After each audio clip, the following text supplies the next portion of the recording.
ล่อยให้ฉันหิวใจของเธอได้ไหมสวัสดีตอนสาวเด้อจ้าพี่น้องสวัสดีจ้าสวัสดียินดีต้อนรับเข้าสู่ช่องเจสีชาวกันสาวเด้อจ้าพี่น้องมันตอนนี้ก็อยู่บ้านตุยๆแล้วค่ะเพราะว่าเมื่อวานนี่ว่ากันสิเป็นติดจักรจันทร์บวกอากาศกะฮ้อนย่านแผ่นดินไหวกับย่านก็เลยบ่ไปค่ะย่านกกไม้ฮักทับคอก็เลยบ่ไปก็เลยสิไปมื้อนี้ตอนเช้าพี่น้องจ้ะแต่ว่ามาแล้วนางยังมาเฮ็ดตังอยู่ค่ะเฮ็ดยังไม่ใหญ่โพดโพเจ้านั่นมาเฮ็ดร้อยแพ้เป็นให้มันอะลีรอเนาะสวัสดีเจ้าตั้งใจมากกว่านี้กระเป๋ากายใหญ่ฮะมันเข้าโกนบ่เข้าโกนแล้วค่ะนี่น่ะมันได้โกนใหญ่น่ะมันมีโกนเฉพาะมันอยู่นี่กับแก่นั่นที่ลายที่บ้าไปใช่เนาะไผที่บ้านนั่นแหละนี่เชื่อมันบ่พาไปบ่มันบ่ไปน้ำบ่เขาก็ไปแถวคือนี่แหละไปกับป้ายสิวะมันไม่ตังนั่งนะเขากินก้อนรถมาแล้วผู้มันอ่อนมันกินมีแซ่บแล้วพอดีเขาขี้เจ็บท้องนั่งไปติดมันเลยได้10 กว่าตัวนั่งซีกินมาเลยสองเท่านั่นกำลังสิมาต้องถอดตัวไหนอย่าอาดเกลือน้ำบริษัทหรอบ่แต่ว่าเพิ่นว่าซีตื่นแล้วบ่ไปปฏิโอ้ฉันจะมาตั้งตัวแล้วอ้าวเพิ่นก็ว่ากันแล้วว่าฉันสิมาสู่แต่เช้าเด้อก็นึกว่าฉันเพิ่นสิน่ะเพิ่นยังพี่น้องเป็นจังไดกันเด้เนาะแผ่นดินไหวนี่เนาะ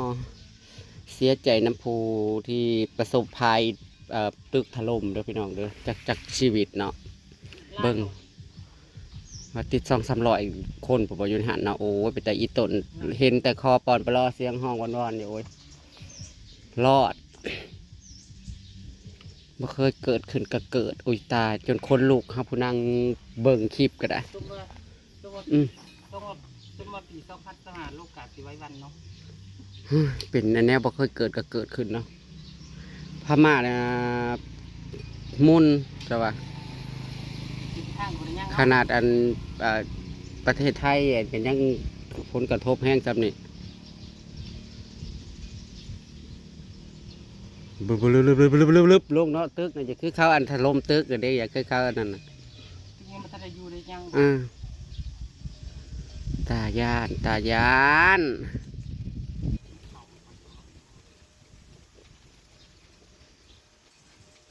แห้งเนาะมันตึกลายเห็นดิบ้านเฮายังว่ามันตึกบนละลายบริสูงเห็นดิ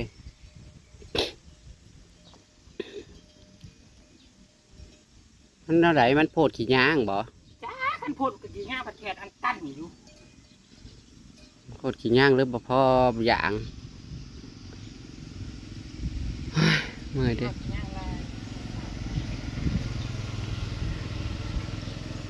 ตึงอันนี้คือทำเห็ดตังนะจ๊ะมันมีห้อยเขาเจาะอยู่ว่าแต่ละปีนี่แน่เธอคือมาเจาะเหมือนเพิ่นเจ็บพอแห้งละบอลคันสวยสำนี่เลยคืออยากนอนแทบบอกบางตังนะกระท้อแตรดคือโบงเนาะคุยไปได้กับตะเล่นมาก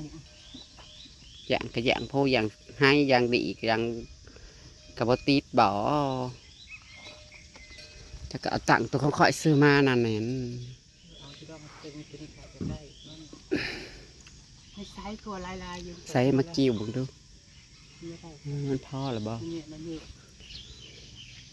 มันขูดอะไรคือโบงเหมือนทีมวันนี้จะเข้าไปใส่ปลูกมันก็นี่แล้ว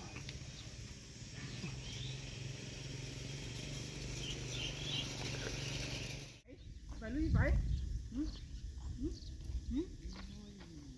เอาเลยนะเอาเลยสู้เอาสิเอาสิ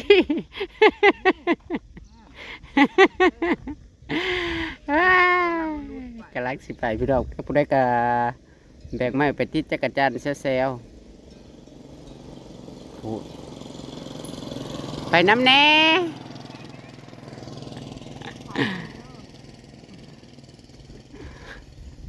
เอาพูละ20ตัวละพ่อนักตัวมา20ตัวกับ80นึงบ่ฮอด100นึงพูละ25ซะเนาะมัน4คนได้100 ว้ายโตนึงกับเขามัน สิเห็นหุงอยู่บ่เฮือน่ะโปดๆออกแล้วเดี๋ยวนี้นะคือว่าโพดโพหาติดแต่ใกล้ๆนี่แหละพี่น้องบ่ได้ไปไกลดอกของปีนะจ๊ะสิทั้งทายทั้งติดเดี๋ยวมันสิได้บ่คะนี่คือตังของเรานะคะตังนะคะไม่ได้ซื้อนะคะ อันนี้ตังที่เอาไปติดค่ะ ไม่ได้เอาไว้ซื้อนะคะ อันนี้คือบ้างตังนะคะ ไม่ใช่กระเป๋าตังตังติดจักรจันทร์ห้องลายแล้วพี่น้องโอ้ไหนปกตินะโอ้โอ้โอ้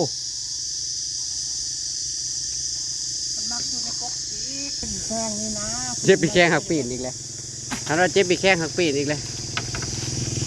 จะเห็นยังไงนะ มันเถอะ ครับกกจิกจิกใหญ่ผมจักเฮ้ยตัวกกจิกใหญ่พ่นตัวผม กระหน่าผม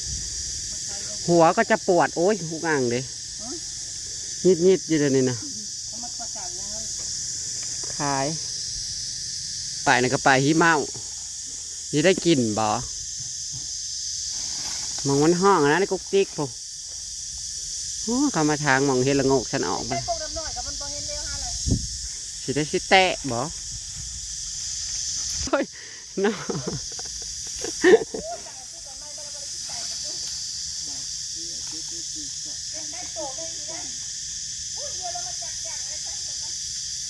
ข้องน่ะเอาเลย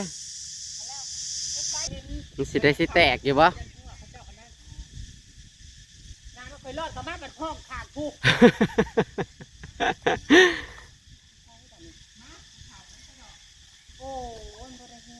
มันคือกาบไม้นี่เฮ้ย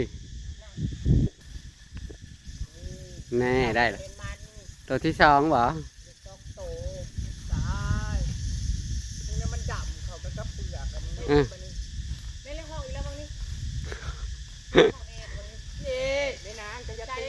อย่าตี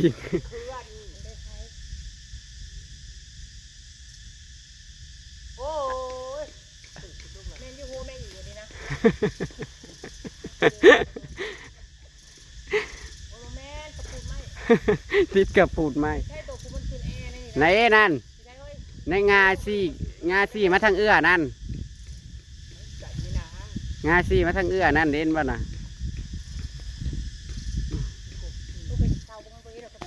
คือจังหวะอันเฝ้ากกกี้กกนั่นน่ะแงนบ่ไปบ่มาสิได้กับเฝ้าแงนเอาอยู่อันมันแก๊กๆ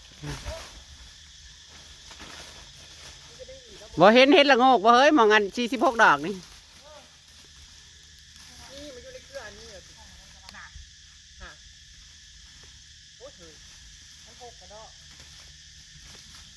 ออกมาอย่าเข่าหกหลายฮะเฮ้ยจะใช้วิชาตัวเบาน้ำ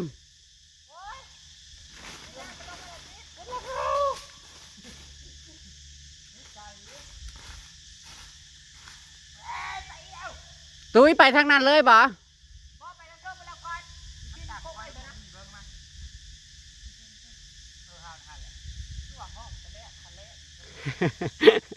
ทะเลพอจะล่อให้เจ้าแงนปวดคอแหละจะเปลี่ยนกันติดกับ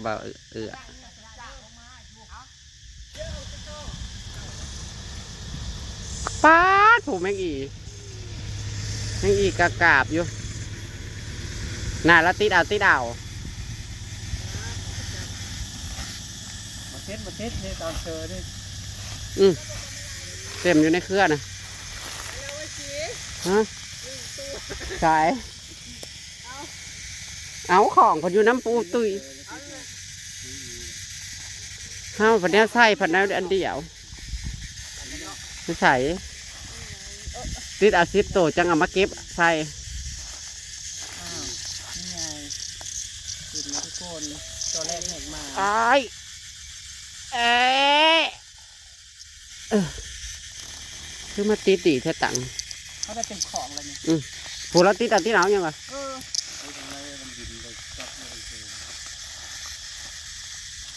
ข้าวมันไปมันก็บ้าแต่ตอนนั้นมันไม่เชื่อนี่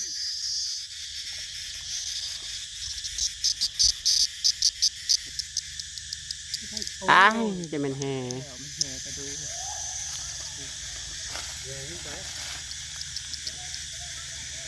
แป๊บเรียบร้อย โอ้กูข้าวสิเด้อตังคนนี้เด้อ มันเหนียวดีเลยเธอฉันบ่มีอันถือ โอ้ยไม่ใช่ไปละต่างเธอจากเบิดเลยเฮ้ยตัวเมีย มันขี้กินนะ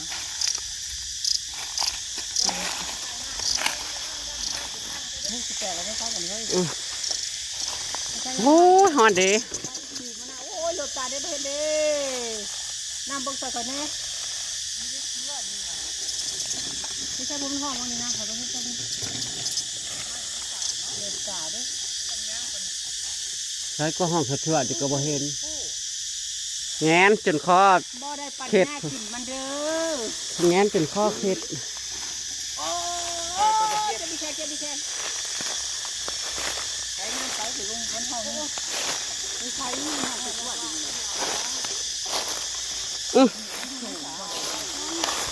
แนมหาหักบ่เห็น มันดิ่ง นี่บนบ่อจับนะ ว้ายปิดถึงแล้วก็ไปยาต้มมึง เดี๋ยวเอาไปน้ำตอด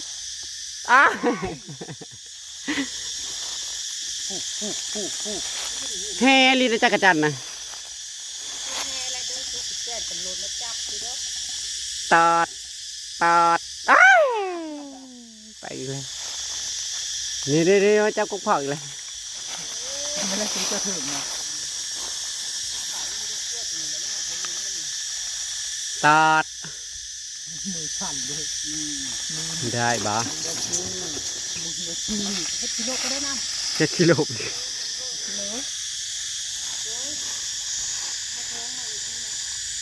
ว้ายกิโลก็ไม่ได้กิโลเจอไม่ได้บ่ให้เฮ้ยใช่ โอ้ยหอนเด้เพื่อนยั่วๆอยู่เดี๋ยวนี้นะ ปิดใหม่มีไว้เท่าใดไม่ตายเนาะ โคตรว่ากิ้วลาย เมื่อกี้ไล่ตายได้มันบ่ติดเฮ้ย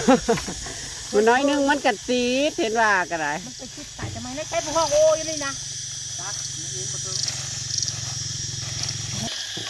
ใช่คือบ่เห็นมันฮือๆกินได้ช้ามันฮือๆอยู่เทิงคุณ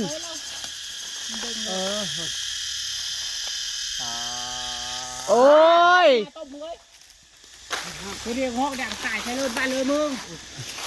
นี่ตัวเดียวนะ สิเป็นแต่อยากหัวได้อันมาหาเฮ็ด2 คนน่ะคอยน่ะเก็บเฮ็ดปวกอยู่ครั้งนี้แล้วตู่น่ะเก็บอยู่ครั้งนั่นเลยคนมาเจ้าเก็บอยู่ไปซั่นวันนั้นมาว่าแม่นางโอ้ย โอ้ยต่างมันมีปีดตักไว้ทีนะเขาไปเช็ดเอาไว้ที ตังเอ้ยสิ ลูกมาจากไหน ต้องตังเอ้ยสิเท่านั้น เอาอันให้เขาเจ้าอันอาหารนี่เด้ออุ้ยต่อบ่ต่อใหญ่ได้นี่เนอะๆๆ นี่แหละ ๆที่ว่าบ่แม่น ฝ่ายใหม่เลย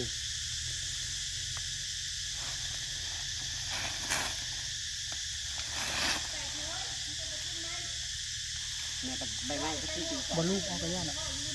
มันก็ยั่วเฮ้ยมันไม่ใหญ่เฮ้ยมันย่านต้องเอาไม้น้อยๆคือของเอ้ยสินั่นเราไม้ไผ่น้อยๆเดี๋ยวเสียบใส่ปลายอันไม้ไผ่นี่ จักเลย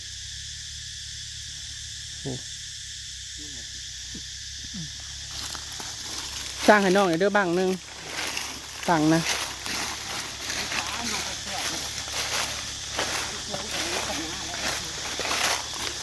กลัวสิได้กินพี่น้องเอ้ยบ่ได้เป็นของง่ายเด้อมันนั่นว่า ดูสายห้องอ่ะจะเบิ่งข้างใน 80-90โตตลอดก็สิได้เงิน100 ดู นึ ข้าง งในเฮ้ยมันสาวแปดกิโล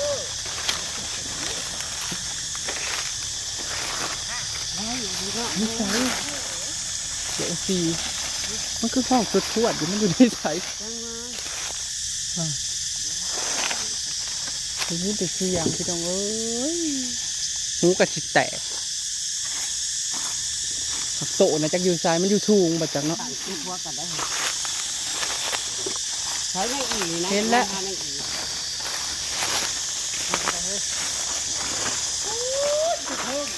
เพิ่งคุณแล้วว่าเห็นแล้วไปเลยชี้มันจักจันห้องสุดทวดอยู่ จ้าแล้วมันอยู่หม่องใด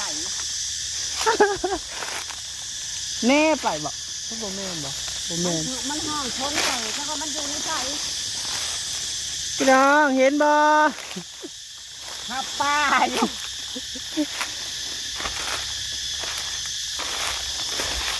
โอ้ย ตะกะแตน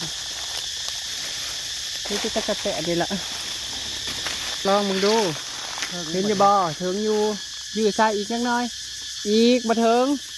อีกจักหน่อย ตั้งมันของแท้ ได้แล้วพี่น้องจักรจันทร์เอากัดเจ้าบบอกให้เขากัด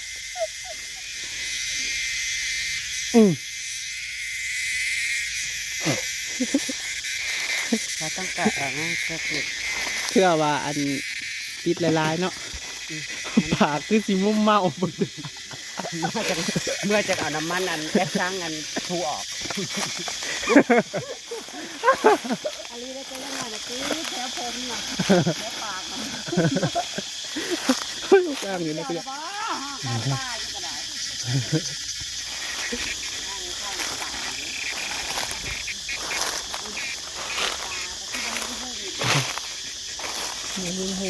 ยังพี่น้องเอ้ยเถ่าแล้วบ่นี่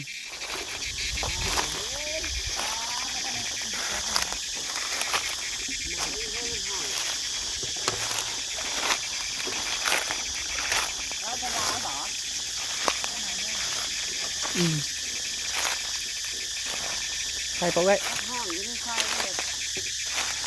จักนั่นแหละบ่เห็นเอ้ยดินี่อยู่ในก๊กจิ๊กนี่แหละอยู่นี่อยู่ในก๊กอันนี้คือนี่ถังข้างนั้นนี่ก๊กอันนี้นี่ก๊กอันนี้นี่ห้องอยู่นี่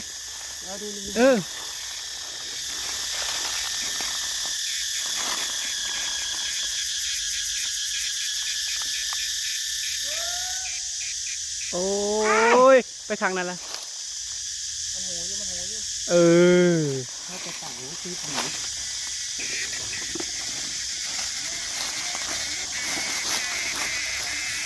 นี่ได้สิได้ตัวหนึ่งสองตัวได้พี่น้องเลยจัดการอันนี้น่าจะเป็นตัวผู้โอ้ยโฟกัสให้หน่อยจิกล้องเฮ้ยได้โตเนาะ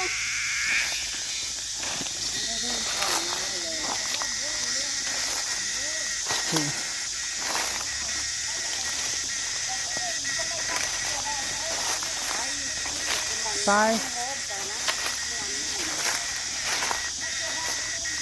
เสียงหายอีก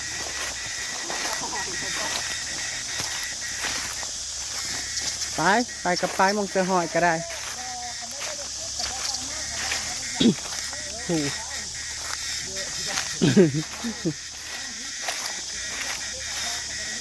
พี่น้องเอ้ยปลาเฮลังโง่กับเขาเบิกสิเบิดแล้ว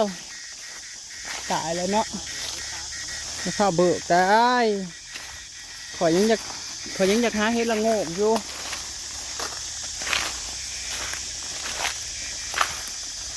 ในสายละตูดเขาเบิกนะอยู่ว่างไหน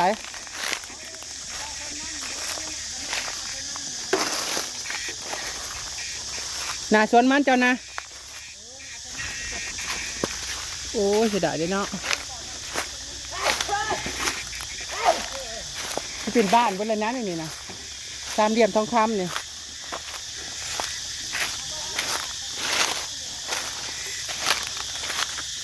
เอาให้เป็นหมุนไปได้ไปคือบ่มีน้ำเครือเนี่ยบ่มีบ่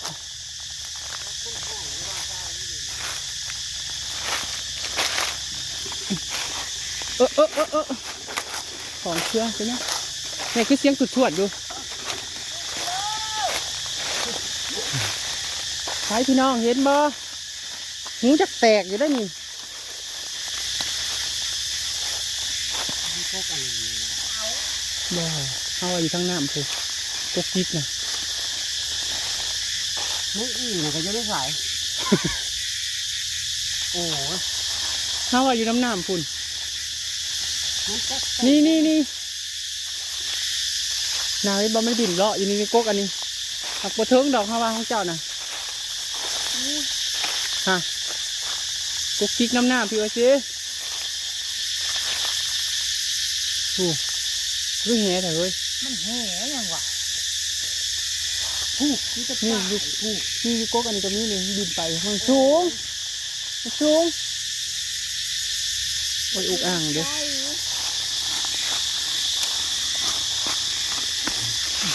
บ่อยู่ตอนนี้เนี่ย มาอยู่จังได้ผู้บุญบุญ สองโต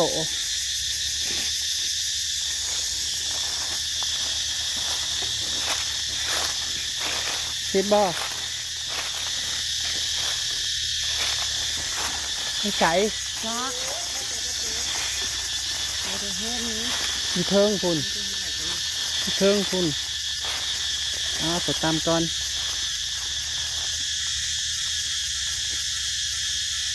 ที่ตีมันก็จะเป็น เดี๋ยวผม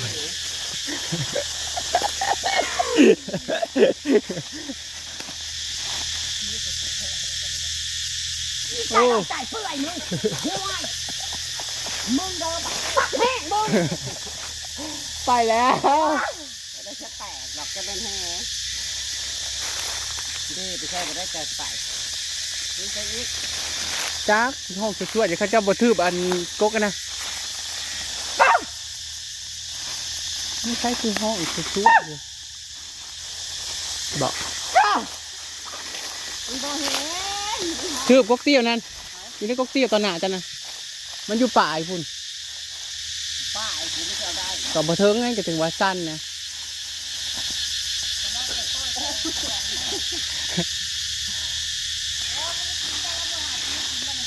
ไปลงไปทั้งละตุยนี่เนี่ยสีจักรจันทร์นี่ตอนหน้าเขานี่เนี่ยพี่น้องเห็นว่าตัดปอดอยู่นี่ หน้าเท่านะ เนี่ยจักรจันทร์เลย ไม่ใช่ นี่ในกกเหมือดนี่ อ๋อ ติด ถูกแล้ว ยังยุ่มดาก ถูกแล้ว คืนจังโอ้ย มันบ่เห็นโอ้มันคือบบินใช่ไม่ติดกู บ่ได้ช่ำ แ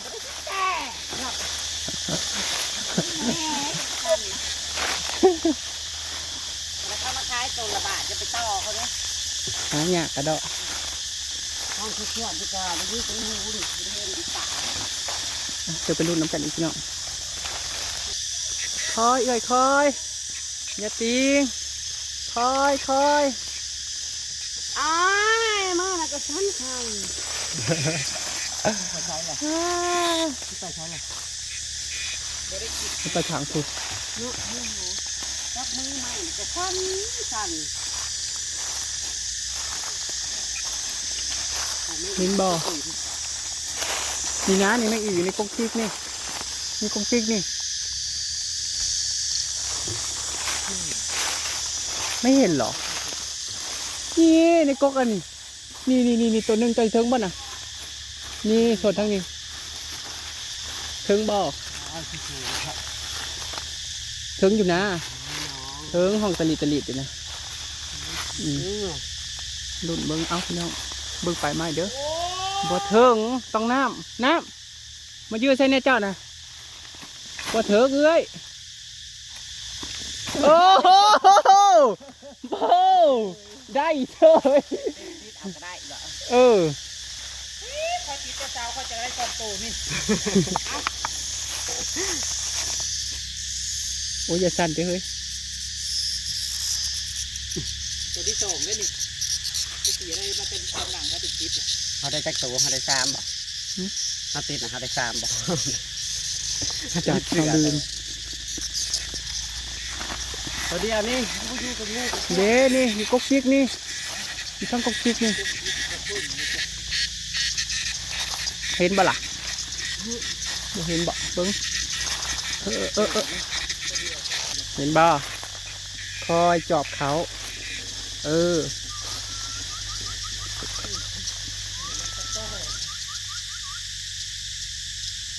้ยบักแห้งเข่าเอ้ยโอ้ย อารมณ์ก็เสีย หน้าคู่ไปเว้ยเลย จักจันกับบ่ได้ กินไปแล้วยังห้องเยอะๆอีก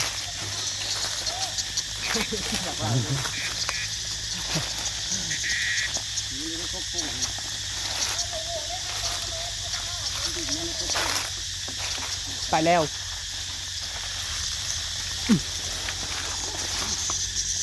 จักกระแตกกระลายอยู่ได้เนาะ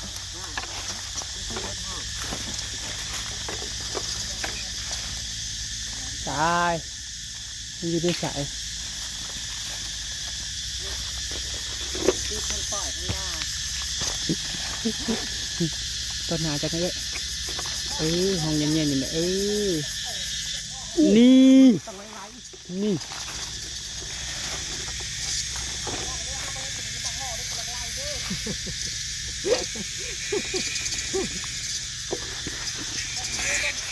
เห็นอยู่ไว้ต่ำๆนี่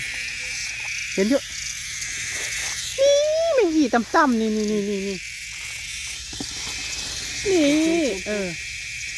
อย่าสั่น ไปไว้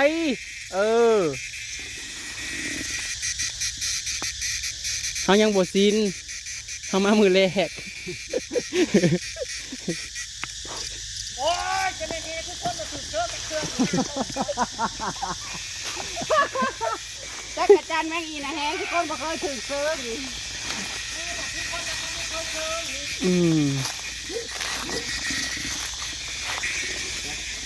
บัดเคยแล้วเด้ซ่ะ มาเคยเลยมาเคยเลย ปั่นมันติดตาเข้าไปช่วยให้กับให้ นี่บ่แมนตะปูดไหม ถึงแม่กับล้างเห็นจะถึงงานก่อน โอ้ก็จะเบิ่งน้ำในน้ำก็จะทำเขารู้สึกว่าจะหัวห้อนได้ไหมนางแบบนี้เขารู้สึกว่าจะหัวห้อนได้แบบนี้ ไปให้อามาแปรเปลี่ยนตังก้อนแบบนี้บ่ได้สิแตกหรอเฮ้ย เอาน้ำ ตั มัน ง ซี มัน นะ เป็นน้ำตังบ่รู้เป็นน้ำข้นหนึ่งนะเบ้อ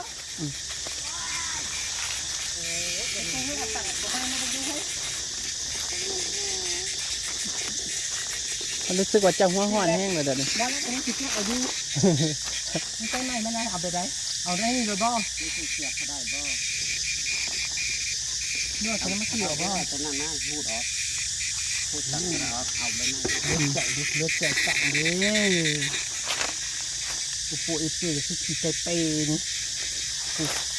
พลาดออกมาปฏิแล้วบ่ได้อยู่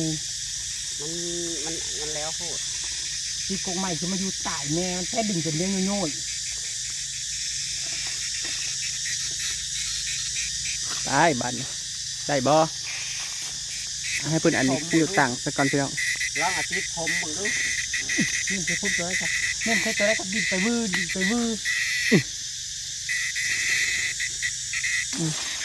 ไม่ใช่ห้านเจอไหนจ้ะน่ะ นี่แหละมันเขาออกไปแล้ว ดับเบิดระบ่ มือนึงมาแล้ว แสดงว่าห้านนี่เจ๊งแล้วสิ ที่ยืดห้อง นี่วันนี้ไม่ได้กินอยู่ Ừ.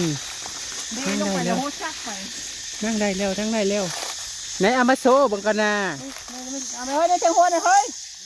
คุณว่าเจ้านั่น มันก็เกี่ยวยอดนั่น มาตุ้ยมาดูเก่าเจ้าน่ะเก่าอย่างเงี้ยเลยยังไปที คุณมันติดเอาจะเอา มันติดอยู่นะ ก็ติดตาสร้างโอ้ยที่เด็กไก่อยู่คุณติดนั่นนะจะได้มันบดถือมาได้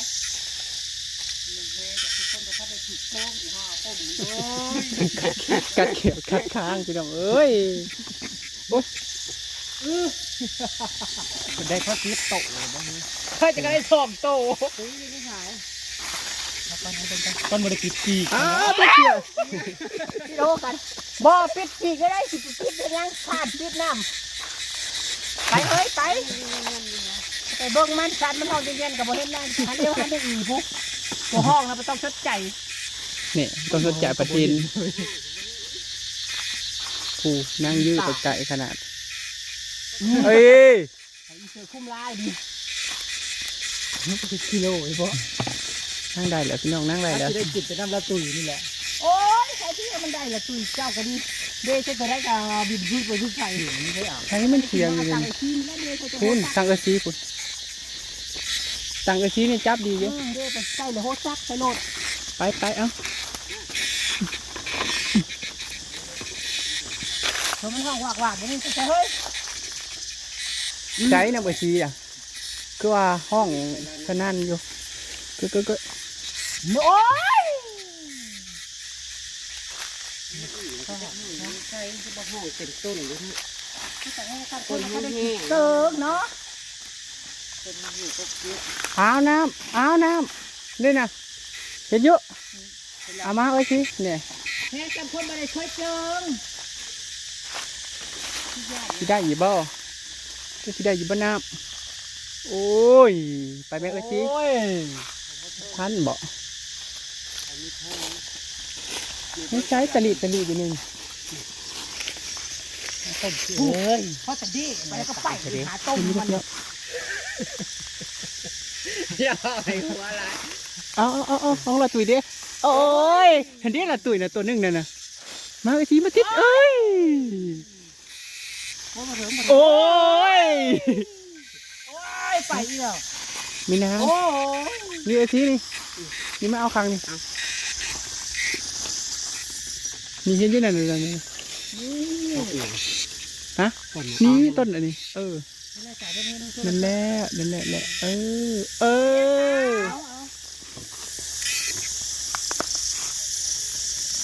ไม่ใช่มึงจะตายบ่ไปข้าวเย็นแล้วมึงจะไปใช่มึงจะไปบังมูบ่แล้วมึงไปหาเจ้าของกันแล้ว จะโกรธระบุดิ เจ๊เท่าเราจับไว้จ่ามึงไปหาทองก่อนเด้อจ้า ไอ้แขกโทรมาจะมาดูหมู จะมาเอาหมูจ้ามาดูหมูเขาจ้าถ้าเกิดมึงฆ่ากับไล่แล้วนั่น เนาะแล้วต่อแล้วจับต่อไปขายเราได้เลย กูบ่ได้ว่างบ่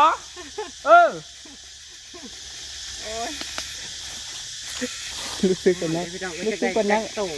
นะกี่อารมณ์เสียอยู่ได้ 3-4 คนตีนี่ได้เลยเพราะเขาเช้า น้ำไปเมนูออนมันอยู่ตรงกับทอดนะป๊อน้ำมันเคี่ยวดีเลยข้ามเลยก็จะได้ไปไล่จับเอาเลย โอ้ยหูจะแตกพี่น้องหาบ่เห็น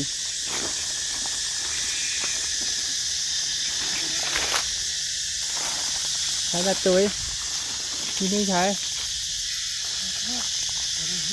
มันไม่มีขายที่เฮ้ยจะขายที่มันเฮ้ย เงินตะจันนะ จะไปเนี่ยจะกันนี่ใช่ เงิน แล้วโก๊กได้จะบอกเขาหน้าโก๊กได้ กกติ้วค่ะวะ ที่ไหน กกติ้วนี้ไป โก๊กมือขึ้นเท่านั้นนะ เงินบอกนี่กกเหมือนนี่ คนแรกโก๊กมือจะขึ้นโก๊กมือจะขึ้น น้ามันห้องอยู่ข้างนั่นนะนี่นะพี่น้องเห็นกี่บ่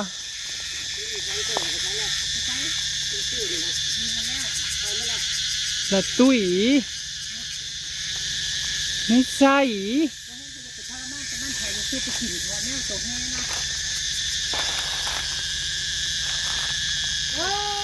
นี่ละตุ้ยชีตามตาอยู่นี่ห้องอยู่นี่นี่จักรจันนี่เห็นอยู่นี่เออ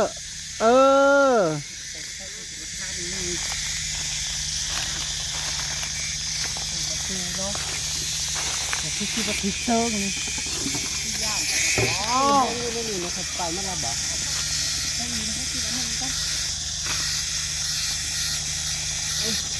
โอ้ย ตรงนี้ขนาดจะเปียกแล้ว โอ้มันเงียบเสียหนะเป็นเปียก โอ้ เลย ย หาตัวมึงแค่ต่อแท้ ก็น่าจะได้ โอ้ยหาต่ำเลย พี่น้องเอ้ยมาจักต่ำมาจักปอดมาจักหน้า ท่านบอก อืม โลกกระต่าย เห็นต้นนะเห็นจะบอ ห้องมัน โอ้ยนี่ในกกอันนี้นี่นั่นเอาผักซองเบิ้งเอาผักซองเบิ้งเอาเบิ้งก็ได้ บาทเดียวก็ให้มันได้ก็ เออนั่นอยู่เทิงผู้ตัวหนึ่ง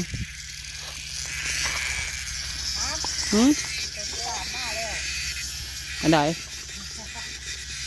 มันก็ได้3 ตัวฮะว่า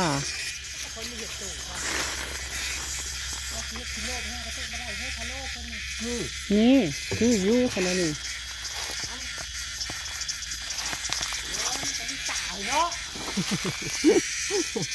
จะเตียงโอ้